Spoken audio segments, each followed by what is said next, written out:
नमस्ते बच्चों। आज हम हमारी हिंदी की पाठ्य पुस्तक वसंत के पाठ 5 चिट्ठियों की अनूठी दुनिया के पाठ को समझेंगे।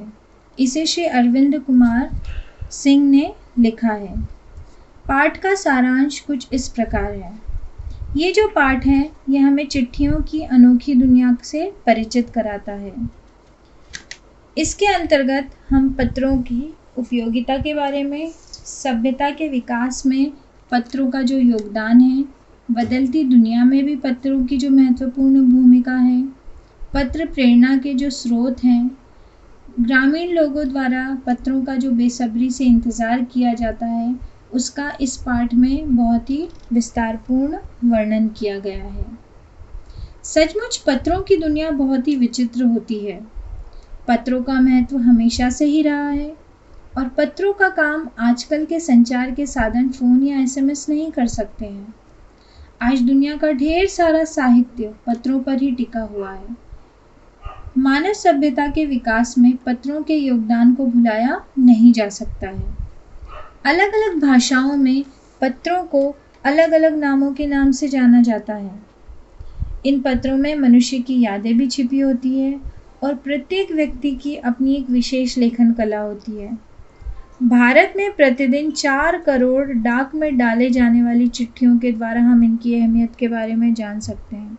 जैसे सब लोग आजकल कहते हैं ना कि फ़ोन है, मोबाइल है और हम एसएमएस कर देंगे या फिर हम व्हाट्सएप कर देंगे या फिर हम कोई और इंटरनेट के माध्यम से अपनी बातों को कहेंगे, लेकिन फिर भी आज भी पत्रों की उपयोगिता बनी हुई है।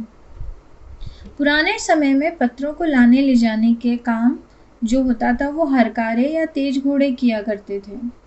फिर पहिए के आविष्कार के बाद इसमें बदलाव आ गया। रेल और तार के द्वारा पत्रों की दुनिया में बहुत परिवर्तन हो गया।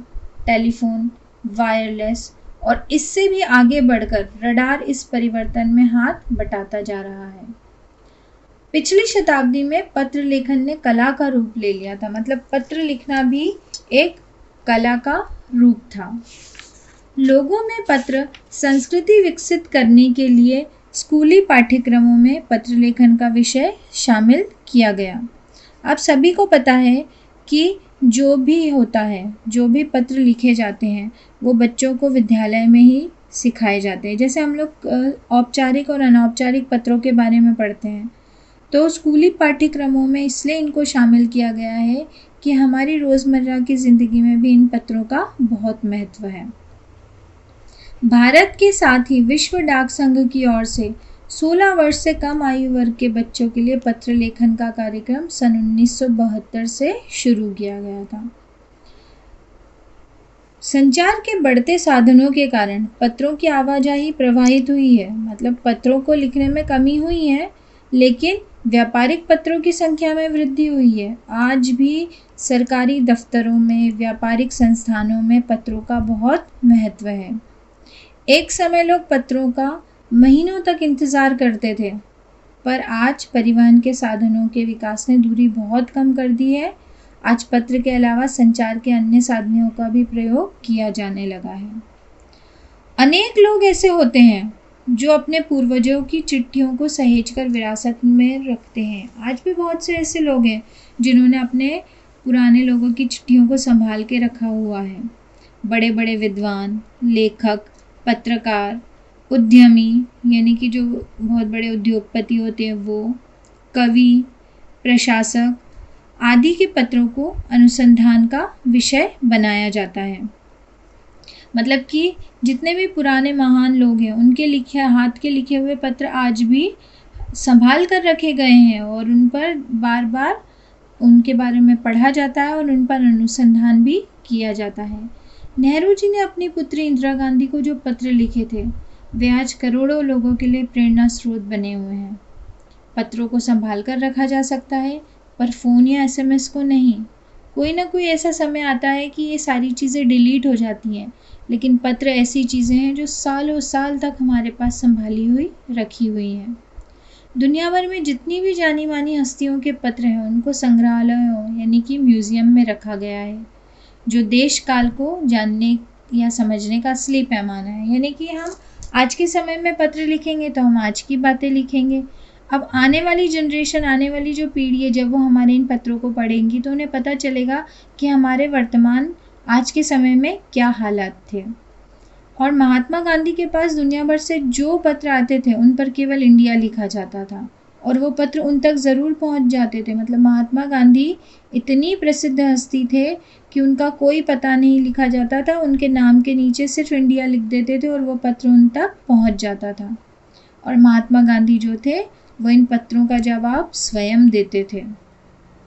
महात्मा गांधी और स्वतंत्रता नायकों के पत्र गांव-गांव मिल जाते हैं। लोग उन्हें प्रशस्ति पत्र जैसा ही मानते हैं। प्रशस्ति पत्र यानी कि सर्टिफिकेट जैसा। उन पत्रों को उन्होंने फ्रेम करा कर रख लिया है। मतलब महात्मा गांधी के जो पत्र लोगों को मिले थे, उन्होंने अपने पास महात्मा गांधी के उन पत्रों को फ्रेम करा कर रख लिया है। पत्र किसी दस्तावेज यानी डॉक्यूमेंट से कम नहीं होते हैं। श्री बच्चन जी, निराला जी और दयानंद सरस्वती द्वारा लिखे गए पत्र इसके उदाहरण हैं। पत्र व्यवहार की परंपरा भारत में बहुत पुरानी है। इसका विकास लेकिन आज़ादी के बाद हुआ है। हम जानते हैं राजा महाराजाओं के समय से, बहुत समय पुराने से पत्रों का व्यवहार चला आ रहा है, लेकिन इसका जो डेवलपमेंट हुआ है, इसकी जो विकास हुआ है, वो आज़ादी के बाद हुआ है। पत्र लोगों को जोड़ने का काम करता है और संचार के अनेक साधन भले ही कितने उन्नत हो गए हों, विकसित हो गए हों, कितने ही डेवलप हो गए हों, लेकिन चिट्ठियाँ, पत्रों की आज भी वैल्यू है। शहरी, ग्रामीण, रेगिस्तानी, पहाड़ी, सागर तट या झोपड़पट्टियों या दुर्गम जंगलों में रहने वालों में से जो भी हो, पत्र का इंतज़ार बेसब्री से करते हैं। आज भी लोगों के पास जो भी पत्र आते हैं वो बहुत ही बेसब्री से इनका इंतज़ार करते हैं। करोड़ों लोग खतों और अन्य सेवाओं के लिए डाकघर के दरवाजे तक जाते हैं। आज भी बहुत सा कार्य डाकघर यानी पोस्ट ऑफिस के द्वारा होता है, और बहुत से लोग जो होते हैं वो आज भी डाकघर यानी पोस्ट ऑफिस जाते हैं। आज भी दूर देहात में, मतलब गाँवों में जहाँ पर हमारी टेक्नोलॉजी बहुत ज़्यादा नहीं पहुँची है, वहाँ आज भी पत्रों का महत्व है, और मनी ऑर्डर के लिए डाकिये को भगवान के रूप में आज भी देखा जाता है। इसलिए जो पत्र हैं वो आज भी हमारे लिए उतने ही प्रासंगिक और महत्वपूर्ण है, और चिट्ठियों की दुनिया तो बहुत ही अनूठी दुनिया होती है। धन्यवाद।